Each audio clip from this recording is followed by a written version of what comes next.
As a turkey hunter, listening to a turkey gobble is one of the most epic things ever. It's the reason we do it. It's a fascinating thing about turkeys and the sport in general. And as an artist, I've had to learn a lot about the biology and science of turkey gobbling to incorporate that into my prints and posters. So today we're going to take my art and talk a little bit about gobbling behavior and how it can make you a better turkey hunter. So the first thing you've got to understand is that toms gobble to attract hens to them for breeding. So when we go out to turkey hunt, we're actually reversing nature. In nature, the hens go to him to be bred. And when we go out there making turkey sounds and hen noises, we're trying to convince him that he needs to come to us. And as a part of that, a lot of gobbling activity is going to be influenced by the breeding cycle. So early in the year, as flocks are starting to break up, toms are establishing their pecking order, and hens are going to start to become receptive to breed. There's a ton of gobbling. Those toms want to gobble ahead of breeding season to attract those hens to them.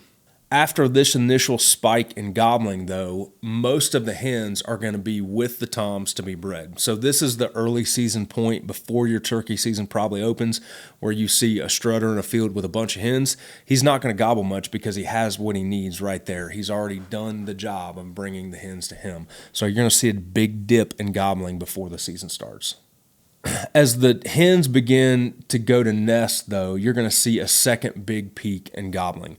This is when a lot of state agencies try to time their seasons. The hens have been bred by the dominant birds, and they're going to go away to nest. And then you've got a second peak in gobbling because those toms are lonely and they're trying to attract hens. They're more receptive to calling, which is good for hunters' enjoyment of the sport. And at the same time, biologically, we've got those hens bred, so we're not taking them off the population. Eventually, even the toms have to give in and realize that the breeding season is over for the year, and the gobbling is going to drop off significantly. You'll hear birds gobble into June, maybe even later, but it's pretty rare.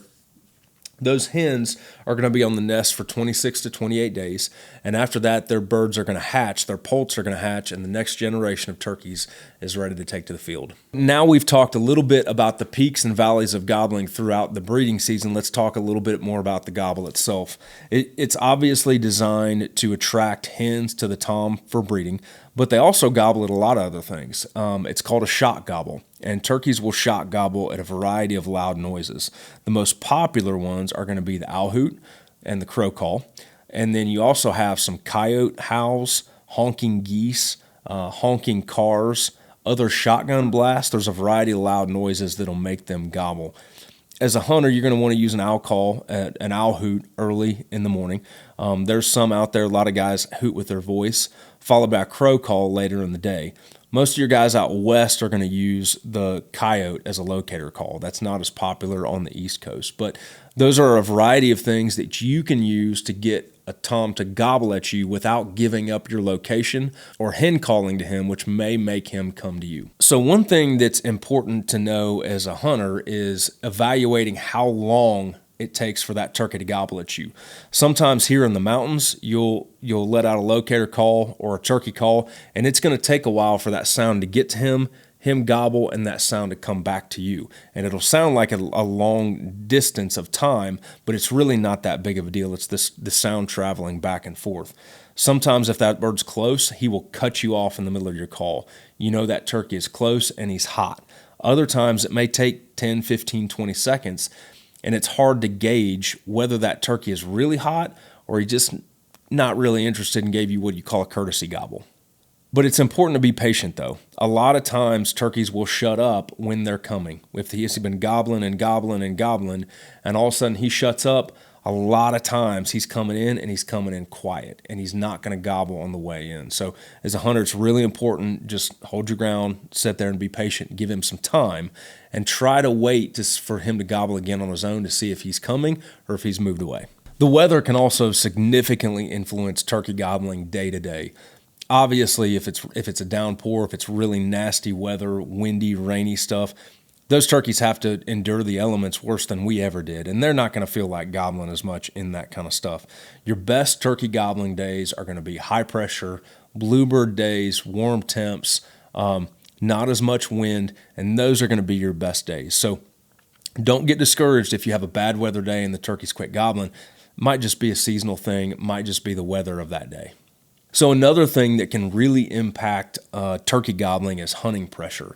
Turkeys do not like human presence. They don't really tolerate it very well. And if they get bumped and spooked a lot, it's going to shut them down pretty quick. A hard pressured public land that gets a lot of traffic, turkeys being called to all the time, that's going to be harder, and you're going to have to be more patient there.